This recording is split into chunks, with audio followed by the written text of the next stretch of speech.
Welcome to Photoshop Quick and Easy Tips to level up your design skills. Photoshop Tutorial, Beginner Series, Episode 10, Exporting Your Work. You've made something awesome. Now, it's time to save and share it. Let's export your work the right way. Go to File, click on Export, then click on Export As. You'll see a window where you can choose your file format, JPEG, PNG, or others. Use JPEG if you want small file size for social media. Use PNG if you need transparency, like for a logo. You can also resize the image, change quality settings, and preview before saving. Click Export and choose where to save it. Done.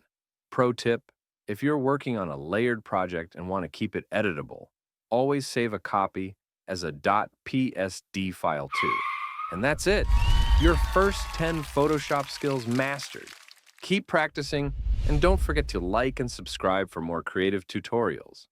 Disclaimer, I'm not a Photoshop expert or certified instructor. All tutorials in this channel are based on my personal experience, learning, and practice. I share these tips to help fellow beginners like me. Please feel free to explore more and use what works best for you.